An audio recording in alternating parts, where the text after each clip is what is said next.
Bienvenue dans ce premier podcast. Aujourd'hui, nous allons vous plonger dans le passé, au moment de la naissance du Marais en tant que quartier queer. Vous vous trouvez à l'entrée de la rue du Plâtre. Derrière vous se trouve le Café de la Gare qui s'est installé au 41 rue du Temple en 1970. À l'époque, cet établissement est unique en son genre et marque l'arrivée d'un vent de liberté dans le Marais. D'abord fondé par Coluche et Romain Bouteille avant son déménagement à cette adresse, la scène du café-théâtre a vu les premiers pas de nombreux artistes comme Miu Miu, Gérard Lanvin, Josiane Balasco, Patrick Dewaere et tant d'autres. À cette époque, le centre Pompidou qui se trouve à 2 pas n'existe pas encore. Vous pouvez maintenant avancer dans la rue du Plâtre. D'apparence banale, cette rue a été à l'origine de l'ascension du Marais comme quartier gay. Levez les yeux. À votre gauche, vous allez bientôt apercevoir le L-Bar. Comme son nom l'indique, ce bar est un lieu lesbien et festif. Son emplacement, ici au 12 rue du Plâtre, est très récent puisqu'il a été inauguré en septembre 2021 seulement. Mais ce local a une histoire plus ancienne. C'est ici que le premier bar gay est apparu en décembre 1970. Joël Leroux, qui était comptable à l'époque, décide d'acheter ce local pour ouvrir un bar. Il le nomme Le Village, d'après le quartier branché de New York. L'emplacement est idéal. Une rue plutôt anonyme, proche du centre Pompidou qui a été inauguré une année auparavant, et du quartier des Halles qui est en rénovation à ce moment-là et qui promettait d'attirer la foule.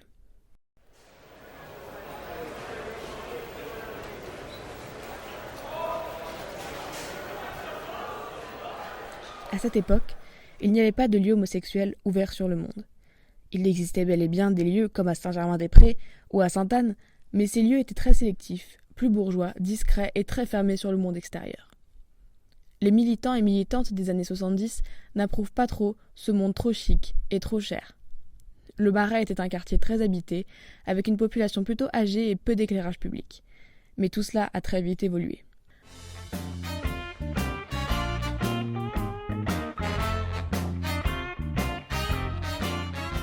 L'objectif du village était de proposer un endroit ouvert sur le monde, assez banal, où l'on pouvait payer son verre au même prix que dans le café du quartier. C'était un endroit qui rapprochait les gens au quotidien. Rapidement, le succès est fulgurant. Il n'y avait que très peu de mobilier à l'intérieur pour que tout le monde puisse rentrer. Le week-end, on pouvait compter jusqu'à 150 personnes dans la rue le soir. Il y a eu un véritable afflux de la population gay. C'était le début du quartier du Marais gay, avec à l'origine une volonté sociale plus que politique. Mais le bar devient également un lieu militant. Le journal Le Guêpier y est disponible à la vente. Fondé en 1979 par Jean Le Bitou, figure du militantisme homosexuel du XXe siècle, notamment dans la lutte contre le sida et à la reconnaissance de la déportation homosexuelle durant la Seconde Guerre mondiale, le journal cesse son activité en 1992. Les militants de la CUAR, Comité d'urgence anti-répression homosexuelle, y organisent des réunions. De nombreuses associations rentraient pour distribuer des tracts et faire la communication de leurs actions. Petite anecdote. Catherine Lara, la célèbre chanteuse et compositrice lesbienne, habitait juste au-dessus du village. Elle a été l'une des premières stars françaises à faire son coming out lesbienne avec sa chanson Autonome. Elle est connue notamment pour sa phrase choc lors de l'émission Mon Zénith à moi, quand l'animateur lui demande « Mais qu'est-ce que vous regardez en premier chez un homme ?» Catherine Lara répond alors « Sa femme ». Nous vous invitons à continuer votre chemin dans la rue du Plâtre. Dans un instant, nous allons vous raconter l'histoire du drapeau arc-en-ciel, dont les couleurs sont si présentes dans le quartier. Au bout de la rue, tournez à droite.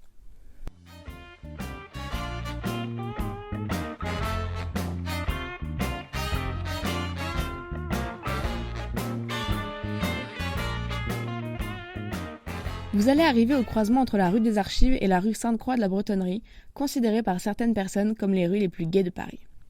Si vous n'y êtes pas encore, vous allez bientôt apercevoir l'Open Café, un des rares établissements des années 90 qui a résisté au temps et à la gentrification du Marais, jusqu'à aujourd'hui.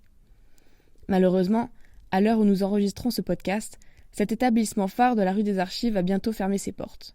Vous avez jusqu'au 25 juin 2022, date de la Marche des Fiertés, pour y faire un tour. Vous pourrez entrevoir également le bar Le Cactus ainsi que le Jus, avec des parapluies colorés un peu plus loin. Ces établissements sont relativement récents dans le Marais et démontrent une persistance de la culture queer.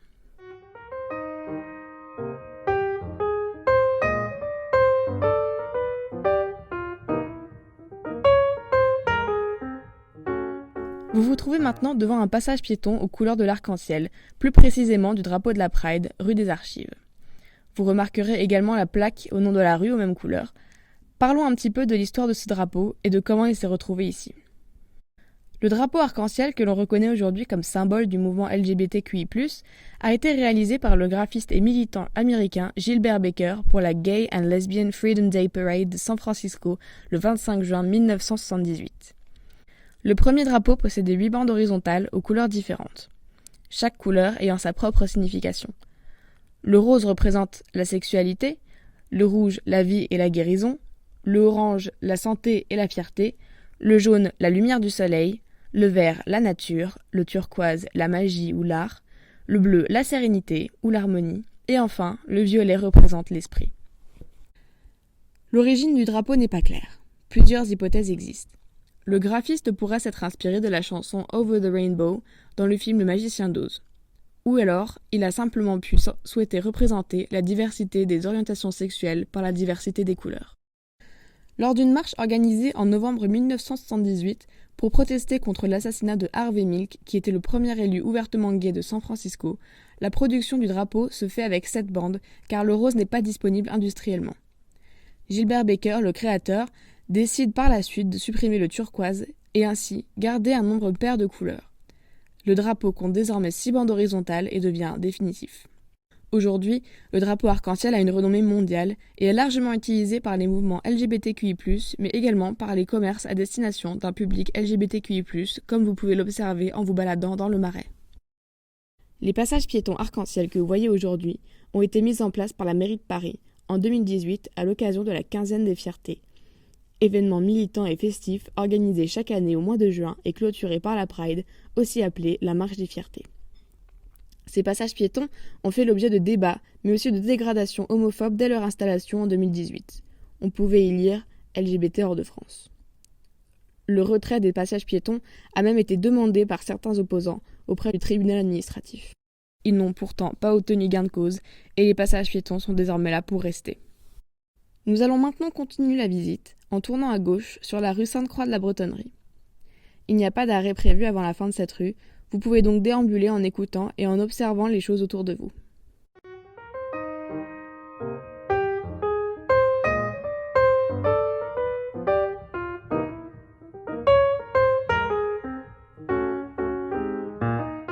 Pour clôturer sur l'histoire du drapeau, il faut savoir qu'au sein des mouvements militants de ces dernières années, de nouvelles problématiques sont apparues, notamment celle de l'inclusion et de l'intersectionnalité.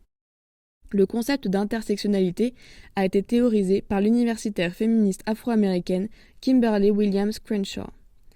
À l'origine, la théorie désignait l'intersection du sexisme et du racisme vécu par les femmes afro-américaines. Depuis, le sens du terme s'est élargi et englobe toutes les formes de discrimination qui peuvent s'entrecroiser. En effet, l'intersectionnalité cherche à appréhender la complexité des identités et des inégalités sociales par une approche intégrée.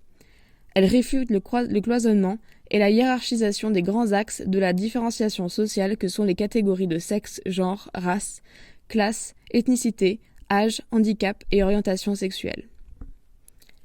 C'est dans ce cadre que de nouvelles déclinaisons du drapeau de la Pride ont fait leur apparition.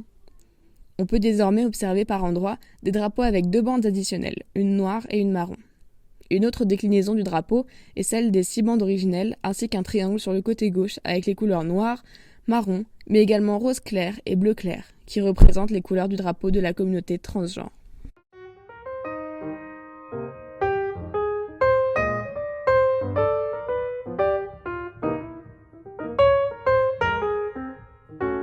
Vous avancez maintenant dans la rue Sainte-Croix de la Bretonnerie et avez peut-être observé autour de vous divers établissements.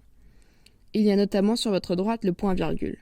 Anciennement une menuiserie de 100 mètres carrés, ce théâtre, à l'origine appelé La Veuve Pichard, a été fondé par Gérard Lanvin, Martin Lamotte et Anémone en 1975.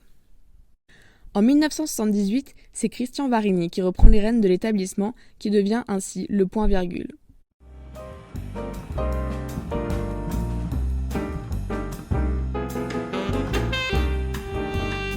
Le théâtre devient un repère pour les humoristes naissants, avec la mise en place d'une scène découverte d'humoristes, toujours en place aujourd'hui, tous les samedis à 16h. À partir de 2005, le nouveau directeur Jean-Marc Dumontet commercialise le point-virgule comme la plus petite des grandes salles parisiennes. Aujourd'hui, ce lieu est connu notamment pour son événement annuel, le point-virgule fait l'Olympia. Avançons encore jusqu'à la rue Vieille du Temple.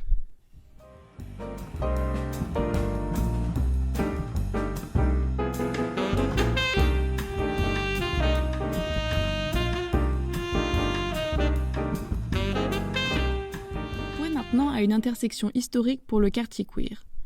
En face de vous se trouvait pendant les années 80-90 un bar queer nommé l'Oscar. Mais nous voulons vous parler du bâtiment à votre gauche. Vous pouvez voir la bijouterie Thomas Sabot, mais cette bijouterie est en réalité relativement récente.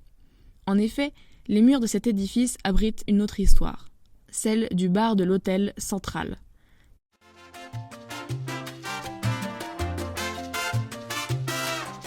C'est Maurice McGrath, un ancien marin de la Royal Navy, qui rachète le vieil hôtel qui se trouvait ici, le rénove et ouvre l'hôtel Le Central en 1980. L'hôtel possède peu de chambres qui ne sont louées qu'aux hommes gays. Le bar, en revanche, est ouvert à tout le monde. Peu à peu, le Central devient le centre LGBT+, du Marais. Le café est fréquenté surtout par une clientèle dite moustachue et virile. Ce lieu a perduré pendant 30 ans, jusqu'en 2010, quand Maurice McGrath a dû prendre sa retraite pour des raisons de santé. C'est ainsi que le 9 octobre 2010, le Central a dû fermer ses portes définitivement.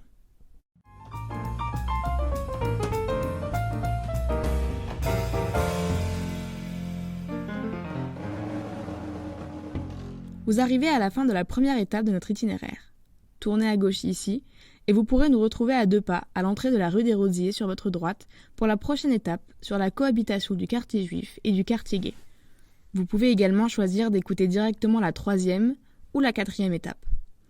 Merci de nous avoir écoutés. C'était Can You Queer le Marais. À très vite!